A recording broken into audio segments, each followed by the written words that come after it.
Good morning, class. Today we are going to read chapter number 4 of your Honeysuckle book. The name of the chapter is An Indian American Woman in Space, Kalpana Chawla. So, students, take out page number 45 of your book. Before you read, in 1997, an Indian American Kalpana Chawla was part of the international crew aboard the US Space Shuttle Columbia, becoming the first woman born in India to go into space. 1997 में Indian American Kalpana Chawla जो थी वो international ship का जो abroad में थी उसका हिस्सा थी यूएस स्पेस शटल कोलंबिया में, और वो पहली ऐसी वुमेन थी जो स्पेस में गई थी। लेकिन दुख की बात ये है कि कोलंबिया के सेकंड मिशन में उनकी एक्सीडेंट में ट्रेजेडी के कारण डेथ हो गई। Ended in tragedy. अब देखिए first part.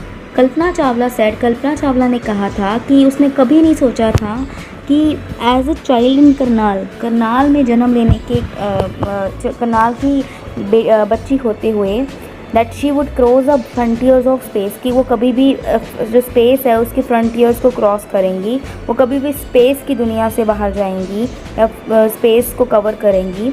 It was enough that her parents allowed her to attend engineering college after she graduated from Tagore School. ये उनके लिए उतना बहुत था कि उनके जो पेरेंट्स हैं उन्होंने अलाउड कर दिया कि वो इंजीनियरिंग कॉलेज अटेंड कर सकती हैं टैगोर स्कूल से ग्रेजुएट करने के बाद। After a bachelor of science degree, अपनी bachelor of science degree graduation करने के बाद एरोनॉटिकल इंजीनियरिंग में against great opposition from her father, अपने फादर के अगेंस्ट जाकर she went for a masters degree, वो अपनी मास्टर डिग्री के लिए यूनाइटेड स्टेट्स ऑफ अमेरिका गई। वहाँ पे उन्होंने पीएचडी की एरोस्पेस इंजीनियरिंग में। कल्पना चावला पहली ऐसी वुमेन थी who to blast off from the launch pad at Cape Canaveral Florida, और उन्होंने पार्टिसिपेट किया था एक सक्सेसफुल मिशन में स्पेस की। उनकी फैमिली इंडिया से उन्होंने चीयर किया था स्टाफ के अलॉन्ग कैनेडी स्पेस सेंटर में, जिन्होंने ये कोलंबिया की जो लिफ्ट थी उसको जाते हुए देखा। कल्पना जो थी करनाल में बॉर्न हुई थी, करनाल हरियाणा में है, but was a naturalised US citizen कहलाई। Married to flight instructor Jean Pierre Harrison, उनकी शादी जीन पियर हैरिसन से हुई।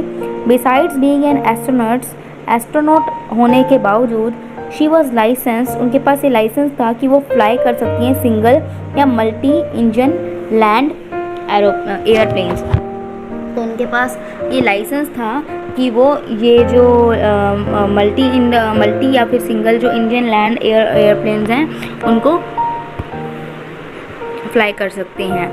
She was also a certified flight instructor, वो एक फ़्लाइट इंस्ट्रक्टर भी थी। After qualifying as a pilot की क्वालिफिकेशन के बाद कल्पना ने एक नया चैलेंज कंसीडर किया कि उन्होंने नासा स्पेस शटल प्रोग्राम में अप्लाई किया। उनको फर्स्ट हायर किया गया था as a research scientist at NASA, और 1994 में उनको सिलेक्ट किया गया था नासा के द्वारा एस्ट्रोनॉट की ट्रेनिंग के लिए। व्हेन आस्क्ड, जब पूछा गया what it was like being a woman in her field, अपने इस फील्ड में एक औरत होकर आपको कैसा फील लग रहा है, उन्होंने कहा मैंने नहीं सोचा था, कभी मेरे दिमाग में नहीं था अपनी स्टडी करते करते कि मैं कुछ ऐसा करूँगी। That I was a woman, मैं एक लड़की हूँ, अ पर्सन, एक औरत हूँ, एक ऐसी पर्सन हूँ एक छोटी सी कंट्री से और एक अलग कंट्री से। I pretty much had my dreams, मेरे सच में सपने थे, like animals have and I followed them, जैसे सबके होते हैं और मैंने उन्हें फॉलो भी किया।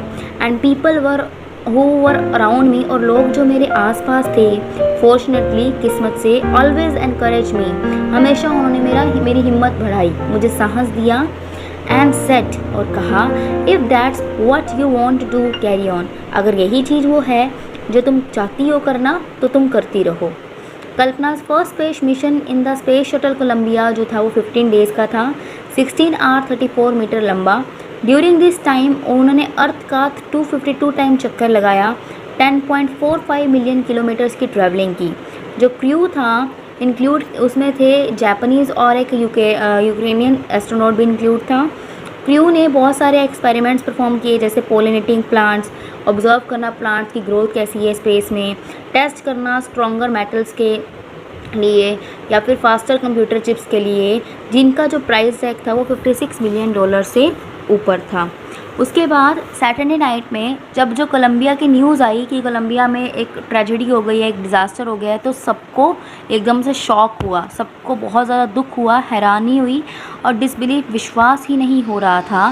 The town of Karnal spent a sleepless nights as thousands of households stayed glued to their television sets in the hope that Kalpana and the crew had somehow survived। जो करनाल का टाउन था वहाँ पे लोगों ने बहुत ज़्यादा स्लीपलेस नाइट्स काटी, मतलब कि वो सोए ही नहीं, रात भर जागते रहे, बिकॉज बहुत हज़ारों लोग ये सोच रहे थे टीवी के आगे बैठकर कि कल्पना किसी ना किसी तरीके से, कल्पना और उनका जो क्रू है वो किसी ना किसी तरीके से बच गया हो। एक जर्नलिस्ट ने लिखा, शी वॉज ए हीरोइन, वो एक हीरोइन थी। It takes enormous ability to become an astronaut, बहुत ज़्यादा आप में काबिलियत चाहिए एक एस्ट्रोनॉट बनने के लिए। You need to know a lot about everything, हर चीज़ के बारे में आपको पता होना चाहिए, biology to astrophysics to aeronautical engineering. और इस एज में, इस एज ऑफ सुपर स्पेशलाइजेशन में you must have encyclopaedic knowledge, आपके पास पूरी A to Z हर चीज़ की नॉलेज होनी चाहिए। टू बी एन एस्ट्रोनॉट, एक एस्ट्रोनॉट बनने के लिए हर अचीवमेंट इज़ इंस्पायरिंग, उनकी जो अचीवमेंट है वो बहुत सारे लोगों के लिए क्या है, इंस्पायरिंग है, मतलब कि वो बहुत सारे लोगों को प्रेरणा देने वाली है। For millions of young Indians, बहुत सारे यंग इंडियंस के लिए स्टोरी जो है Kalpana Chawla, a girl from a small town who touches the skies, एक छोटी सी लड़की एक छोटे से टाउन से जिसने आसमान छू दिया, हैड बिकम एन इंस्पिरेशन, एक प्रेरणा का स्रोत बन चुकी है, मतलब कि सबको मोटिवेशन देती है। In a message that she send from abroad the space shuttle Columbia से उन्होंने मैसेज भेजा था to the students of our college in Chandigarh में, अपने कॉलेज के स्टूडेंट्स के लिए। कल्पना ने कहा था, the path from dream to success does exist, जो राह है, जो रास्ता है सपनों से लेकर सक्सेस तक ज़रूर एग्जिस्ट करता है। May you have the vision to find it, तुम्हारी इतनी आंखें होनी चाहिए, तुम्हारी इतनी नज़र होनी चाहिए कि तुम्हें वो राह मिल जाए। The courage to get on to it, और तुम में इतनी हिम्मत, साहस होना चाहिए कि तुम उसको पा सको। There will surely be many who start off on this journey to fulfil their dreams, बहुत सारे ऐसे लोग होंगे जो इस जर्नी पे स्टार्ट करेंगे अपने आप को, मतलब कि वो शुरुआत करेंगे ताकि वो अपने सपनों को पूरा कर सकें। Thank you students.